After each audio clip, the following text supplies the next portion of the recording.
I was jogging with light steps through the misty streets of Greenwich. The gentle spring sunlight softly illuminated the new buds on the maple trees. It had been 6 years since I started living in this upscale neighborhood. Now, this morning jog had become an important part of my daily routine. As I ran through Bruce Park, weaving between the trees, I savored the happiness of my current life. As a luxury real estate agent earning $150,000 a year, having met an ideal second husband, and living with my brilliant daughter, my life was enviable by anyone's standards. Having overcome the painful past of losing my husband in a car accident and raising my daughter alone, these days felt like heaven. When I returned home, the aroma of coffee was already wafting from the kitchen. "Good morning, Mom." April greeted me with a beaming smile, preparing breakfast in her cheerleading uniform. Her thoughtfulness, remarkable for a 16-year-old, had saved me countless times. This morning time was our precious mother-daughter bonding moment. "Good morning. Morning practice today?" "Yes, we're practicing a new routine." "I see. Don't push yourself too hard." "I know. You too, Mom, don't work too hard." While exchanging casual conversation with my daughter, I hurried to take a shower and prepare for work. I had an important meeting with a high-profile client today. My reputation as a real estate agent handling Greenwich's luxury properties was growing year by year. On the living room wall hung a family photo taken during last year's Thanksgiving: April, myself, and my husband Michael. All three of us wearing natural smiles. My remarriage to Michael had been a turning point in my life.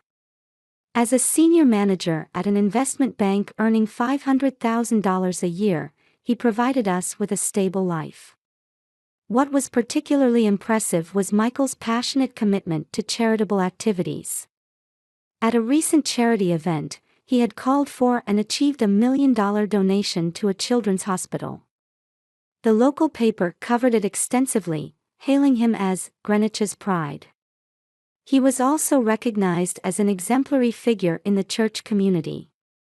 April too was achieving remarkable success as a sophomore at West Hill High School.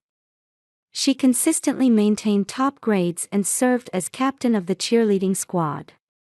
She always played central roles in school events and was highly trusted by teachers. During weekend brunches with my mom friends, our family was always a topic of conversation. "Caroline, your family is truly ideal. April is a model student, and Michael is the perfect father. You're like a family straight out of a magazine." Such envious glances had become commonplace. The first crack in this seemingly perfect daily life appeared after spring break. April's behavior began to change gradually. She started missing cheerleading practice more often, frequently leaving early saying, "I'm not feeling well." My daughter, who had always worn short-sleeved uniforms, suddenly began favoring long-sleeved clothes. Though concerned about these changes, I was handling major real estate deals and didn't investigate further. Looking back now, I should have been more attentive to my daughter. Family conversations also diminished imperceptibly. During dinner, the once lively chatter disappeared, replaced only by talk about Michael's work or perfunctory discussions about school. April began retreating to her room early, saying, "I have homework," and started going out more on weekends, saying she was studying with friends. Despite these unsettling signs, I remained absorbed in my work. Greenwich's real estate market was booming, with major deals coming in one after another. Desperate to maintain my current life of social success, I had no room to focus on the changes at home. Then everything fell apart. One day in May, April didn't return from school. Her cell phone was turned off, and her friends said they didn't know where she was. While I desperately tried to contact her, Michael maintained an unnaturally calm demeanor beside me. "It's okay, Caroline. April will surely return soon. Maybe we don't need to report it to the police." Though something felt off about those words, thinking of my daughter's safety, I immediately contacted the police. My mind was filled with thoughts of my daughter, who had lost her father at age 10 and was now missing. The police began their investigation immediately. Detectives from Greenwich Police Department meticulously reviewed surveillance camera footage along the route from West Hill High School to our home.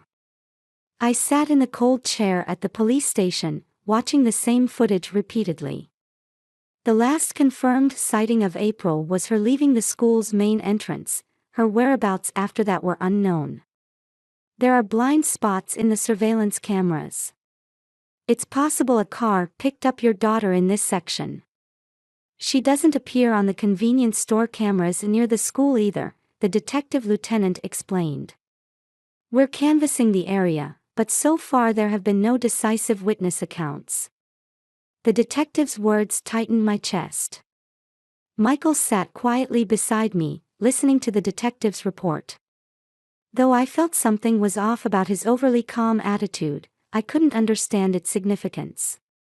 While my husband typically didn't show his emotions, this level of calmness in this situation seemed abnormal. There's no need to worry. Most missing persons cases at this age resolve themselves within a few days. They're often staying at a friend's house. When Michael placed his hand on my shoulder saying this, I felt an inexplicable chill run down my spine. Though these should have been comforting words from my mild-mannered husband, I sensed an oddly dismissive coldness. Even the warmth of his hand felt different from before. Parallel to the police investigation, I began calling for information on social media. With trembling fingers, I typed messages on my smartphone screen. I posted April's latest photo, a smiling picture taken after cheerleading practice, along with detailed descriptions of her height, weight, and the clothes she was wearing when she disappeared. I requested shares in Greenwich community groups and posted in neighboring area groups. The post spread rapidly, recording over 1,000 shares within hours. Many messages of concern and encouragement arrived. Though encouraged by the kind words from strangers, no decisive information emerged. As night fell, anxiety only grew. While I continuously refreshed my smartphone screen, Michael calmly watched the news beside me. The witness investigation also began in earnest. Police interviewed school friends, cheerleading teammates, and neighbors one after another. Everyone expressed concern, consistently saying things like April seemed a bit down recently, she started missing practice more often, and she spent more time alone, lost in thought. The cheerleading coach spoke tearfully, April is such a good girl. But recently, she started having this dark expression more often. Even when I spoke to her, she would just smile and say, I'm fine. Each time I heard such words, feelings of guilt welled up for not noticing as a mother. Caught up in work, I hadn't noticed my daughter's changes. Or perhaps I had noticed but avoided digging deeper. Day 2 of the investigation. No progress reports from police, and social media information requests yielded no results. Michael went to work as usual, saying, taking time off won't change anything. We can only leave it to the police. His attitude was far too abnormal for a father whose daughter was missing. When he left for work, his expression even seemed to show relief. At night, another call came from the police. They had been tracking April's cell phone location, but it remained powered off and couldn't be located. No additional surveillance camera footage was found, and there were no reliable witness accounts. The investigation had hit a wall. Then came the third night. Around 2 a.m., my cell phone rang. The blue-white light of the display pierced my eyes as I lay in bed, unable to sleep. The screen showed, unknown number. I could hear my heart pounding. Hello? A moment of silence. Someone could be heard drawing a small breath on the other end. Then, a faint voice came through. Mom. That single word made my whole body tremble. It was unmistakably April's voice.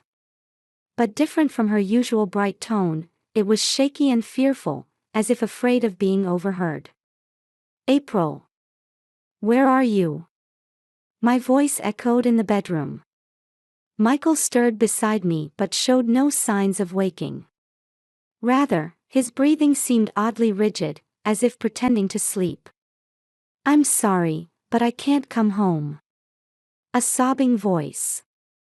April's voice, weaker than I'd ever heard before, tore at my heart. In the background, I could hear cars passing somewhere in the distance. "Why? What happened?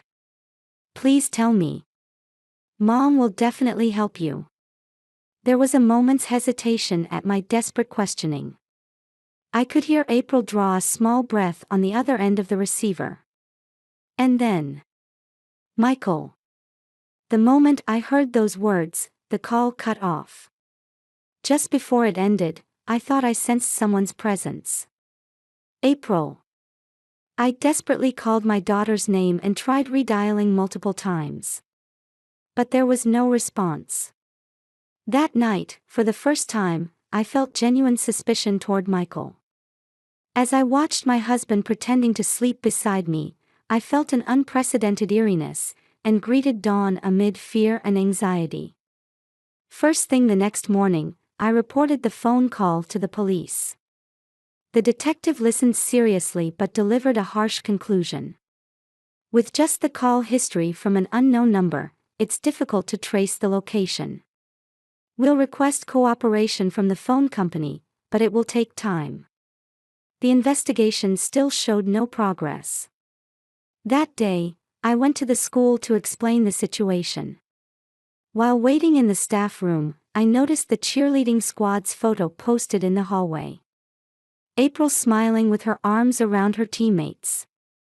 That photo now seemed painfully bright. There, I was approached by the counselor, Lisa Morrison. "Caroline, could we talk for a moment?" She wore a somewhat urgent expression. Led to an empty consultation room, I instinctively knew from Lisa's serious gaze that she had important information. "Actually, there's something concerning about April's phone records." What Lisa showed me was data from my daughter remaining in the school's system. It revealed traces of Michael installing surveillance apps on April's phone. All calls, messages, and location information had been under surveillance. April's privacy had been completely violated. And Lisa paused as if choosing her words. "There are things you should know about Michael's past." The documents she produced contained information about Michael's previous marriages, 2 divorces, and records showing that both were due to domestic violence. Though court records had been suppressed with money, support group records remained. I used to work for a domestic violence victim support organization. That's where I found Michael's name in the records. In my mind, all the previous feelings of unease began connecting one by one. April's behavioral changes. The long-sleeved clothes. Missing practice. Diminishing conversations. Michael's unnatural calmness. And that late-night phone call. "Michael." It was the moment I understood the terrifyingly clear meaning of my daughter's last words. And simultaneously, my heart froze at the reality that even now, my daughter might be somewhere calling for help. The next morning, I was searching for clues in April's room from early dawn. Sitting at my daughter's desk, I turned on her computer. The desktop screen appeared unremarkable at first glance. However, using the special method Lisa had taught me to open hidden folders, I found April's secret diary. The encrypted file used the name of her favorite fairy tale character from childhood as its password. As the screen opened, my daughter's record of suffering appeared one after another. Each word stabbed at my heart like a knife. The daily records detailed my daughter's pain and fear in vivid detail. Her outings were restricted, and she was forced to return home immediately after school. The agony of being constantly demanded perfection, perfect grades, perfect behavior, everything. Her thoughts about me, who hadn't noticed, were frequently written. My heart aches every time I see Mom's smile. Just when she finally found happiness, if I tell her this, it will destroy everything again. But I can't take it anymore. Help me. Mom. Tears blurred the screen. At that moment, Lisa contacted me. She wanted to share new information at the support center. In a room at the support center, Lisa began explaining the detailed circumstances. April first came for consultation 3 months ago. Ostensibly for career counseling. But after several conversations, the real problem became apparent.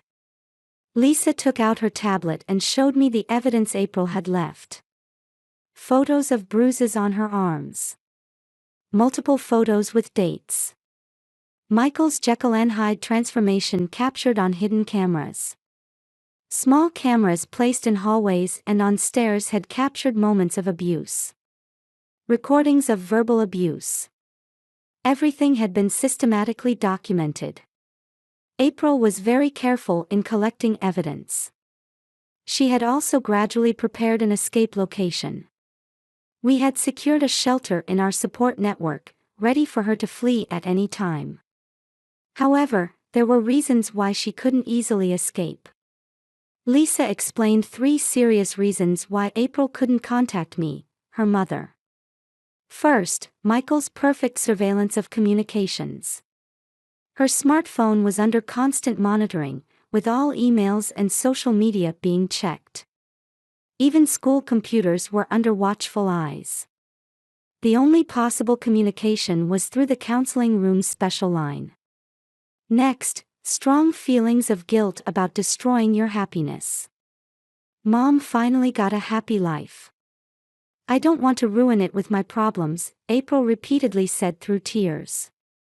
And finally, the most serious reason was revealed. Threats from Michael. If you tell your mother, I'll make her unhappy too. He apparently implied he would destroy your career using his investment banking connections. Furthermore, Lisa presented shocking investigation results about Michael's past. The thick file contained records of similar patterns in his previous marriages. He has 2 previous divorces. Both were wealthy single-mother households. He first acts as the ideal stepfather, then gradually begins control and abuse. The pattern was exactly the same. The file also contained copies of suppressed court records. Large settlement amounts. Receipts for hush money. Traces of manipulation in the courts. Everything was meticulously documented. He used money to cover up everything. Threatening victims, destroying evidence, falsifying records. Perfect methods. But in support group networks, accurate records remained. At that moment, Lisa's cell phone rang. She nodded seriously at the phone's contents while giving me a meaningful look. We've confirmed April's location. My heart leaped. She's being protected in a safe shelter. We're coordinating with the police. However, the location is strictly confidential. There's a possibility Michael's associates are watching. We immediately headed to the police station for a strategy meeting with the detective in charge. April's diary, the evidence Lisa had gathered, past cases. All the evidence pointed to one conclusion. With this much evidence, an arrest warrant is certain, the detective said firmly. Combined with April's testimony, we can take this to prosecution. Lisa also offered her expert opinion. Through the support group network, we're gathering testimonies from past victims. We can completely prove Michael's methods. Tomorrow, I would finally see my daughter. But before that, there was something I had to do. Return home and gather more evidence without Michael noticing. For the sake of others suffering the same abuse, these facts had to be brought to light. April's courage had given me the strength to take a new step. Reporters from local media gathered in the Greenwich police station's briefing room. The decision to make the case public was made considering the possibility of other victims. As afternoon sunlight streamed through the windows, reporters readied their pens en masse. Today, we have requested an arrest warrant for an investment bank senior manager on charges of abuse and confinement. The police chief's voice echoed through the silent briefing room. As camera flashes flickered, the case overview was revealed. Abuse by a stepfather in an upscale residential area. A public face and a private face. Cover-ups using money and power. All facts were disclosed in a matter-of-fact tone. While outwardly portraying himself as an exemplary citizen devoted to charitable activities, the suspect committed serious abuse at home. Furthermore, similar past cases have come to light, and suspicions of organized evidence destruction have also emerged. Reporters' pens moved in unison. Questions flew. The chief responded calmly, disclosing only necessary information. I watched from the back of the briefing room. I could almost see tomorrow's newspaper headlines. The true nature of a man known for his charitable activities and considered a community role model was about to be revealed. At the investigation headquarters, detectives continued piecing together new evidence. Surveillance camera footage. Communication records. Bank transaction histories. Michael's past behavioral patterns gradually came into focus. With this much evidence, a guilty verdict is certain, the detective in charge told me. It will be a long investigation, but we'll ensure he faces justice. When I returned home, Michael was waiting. The TV news was breaking the story at that very moment. The announcer's voice echoed through the quiet living room.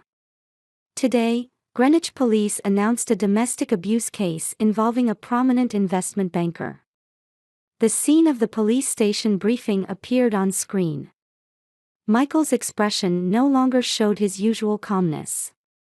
I could see him trying desperately to control his trembling hands. "What have you done, Caroline?" A low, growling voice. His eyes held a dangerous light I'd never seen before. But I wasn't afraid anymore. Now that I knew of April's suffering, there was no need to fear. "What have I done?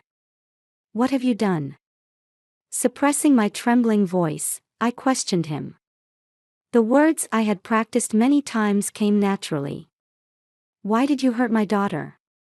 Michael's eyes wavered for just a moment. But they quickly returned to their cold gaze. There was now his true expression, no longer needing to keep up appearances. "Because you didn't notice. Even though I tried to create a perfect family." At those words, my anger exploded. Emotions I had suppressed for years burst forth all at once. "Your idea of perfect means control, doesn't it? Just like in your previous marriages. Controlling everything, and when things don't go your way, you resort to violence." "I know everything, April's bruises, the surveillance, the threats, all of it." Michael's expression transformed. The mask of the elegant gentleman fell away, replaced by eyes like bottomless darkness. It was the moment his long-hidden true nature finally surfaced. "Shut up. What do you know?" The moment he lunged at me, the front door burst open. Several police officers entered with guns drawn. Michael looked around for an escape route for a moment, his eyes fixed like a cornered animal. Then he bolted for the backyard. But police officers were waiting there too. A complete dragnet had been laid. As handcuffs were placed on Michael, no dignity remained in his expression. No longer an investment bank senior manager or philanthropist. Only the true face of a violent controller remained. The police efficiently began searching the house. Computers, phones, documents. And from Michael's study, new evidence emerged one after another. Settlement papers with past victims. Records of hush money. Instructions for manipulating lawyers. Traces of what had seemed perfect cover-ups were all about to come to light. This evidence is extremely important, an investigator told me. We can prove connections to past cases as well. And finally, the long-awaited moment arrived. "Ma'am, it's over now," the investigator told me. "We're ready for you to reunite with your daughter." At those words, tears began flowing uncontrollably. The long nightmare that had begun with my remarriage 6 years ago was finally about to end. In the car heading to Lisa's house, my heart was pounding violently. Outside the window, the evening sky was beautifully stained with color. Driving through winding residential streets, we arrived at a modest house. The front door opened, and Lisa smiled gently. And behind her, "Mom." A faint voice. But undoubtedly April's voice. My beloved daughter's voice, heard for the first time in 6 days. I rushed forward and held my daughter tightly. Warm. A real presence. Large tears wouldn't stop flowing. April's body trembled slightly in my arms. "I'm sorry, Mom," April said through tears. "I ruined your happiness." "No," I answered while stroking my daughter's head. "I'm the one who should apologize. I'm sorry I didn't notice. But it's okay now. I'll never let anyone hurt you again." Lisa quietly watched this reunion from a distance. Without her guidance, this day might never have come. In my heart, I offered deep gratitude. Sitting face to face, we exchanged words for a long time. About the days of terror. About the feelings she had suppressed. About Michael's threats. And about what comes next. April continued talking, as if releasing everything she had held inside. "Let's look for a new house," I said while holding my daughter's hand. "We'll start a new life, just the two of us, wherever you'd like. We don't need to worry about anyone's eyes anymore." April nodded slightly. Though shadows of anxiety still remained in her expression, there was also definitely a light of hope. Her genuine smile, long suppressed, was gradually returning. "Lisa said she'll help with counseling," April said. "And I'm thinking of joining a group of people who've had similar experiences. Maybe my experience can help someone else." I nodded too. We still have many things to overcome. But we're not alone anymore. From now on, we'll solve them one by one, together. The evening light streaming through the window gently illuminated our new beginning. Finally emerging from the long darkness, we could stand in the light. There will surely be difficulties in the new life ahead. But never again will we need to fear anyone's control. While gently stroking my daughter's hair, I made a firm vow. From now on, we'll grasp true happiness, together. And to become hope for others suffering the same pain, we'll transform our experience into strength. A year has passed since then. Spring sunlight streams through the window of our new home in a quiet residential area a little distance from Greenwich. On the living room wall hung a new photo of April cheerleading. No longer needing long sleeves to hide bruises.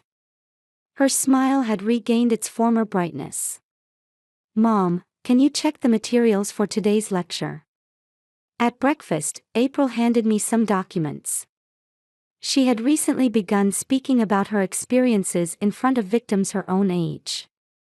Though healing her wounded heart took time, through repeated counseling sessions, she developed a strong desire to use her experience to support others. Parallel to my real estate work, I established a victim support organization called New Dawn. With Lisa's cooperation, we're setting up systems to secure shelters for domestic violence and abuse victims and provide legal support. We hold regular consultation meetings on weekends, listening to many victims' voices. After graduating high school, April decided to pursue a career in psychological counseling. "I want to help people who can't speak up, like I was." Her determination is firm. Now she's preparing for university while beginning basic counseling studies. Michael's trial finally concluded last month. In court, past victims also took the witness stand one after another. People whose lives had been destroyed by his hands, who until now couldn't raise their voices, finally broke their silence. The defendant is sentenced to 20 years in prison. When the verdict was pronounced, silence fell over the courtroom. His position as an investment bank senior manager, his reputation as a philanthropist, everything fell to the ground. But simultaneously, it was the establishment of a new justice. We were able to show society that there are truths that money and power cannot conceal. After seeing the news about the verdict, I received messages from many people, April told me. Messages from people with similar experiences were arriving on social media. Words like, "Your courage gave us hope." Support activities are steadily expanding. Networks with other support organizations have been built, allowing us to extend help to more victims. April is particularly focused on supporting teenage victims. Being the same age allows for more empathy, and cases of them opening up are increasing. The girl who came to the last consultation meeting starts at her new school today, April reported happily. "Seeing the people we've supported moving forward, even little by little, is now our greatest joy." Family can take many forms. We learned this through first-hand experience. Rather than pursuing superficial perfection, what's important is having relationships where we understand and support each other. "Hey, Mom," April snuggled next to me on the sofa at dusk. "We've gotten stronger, haven't we?"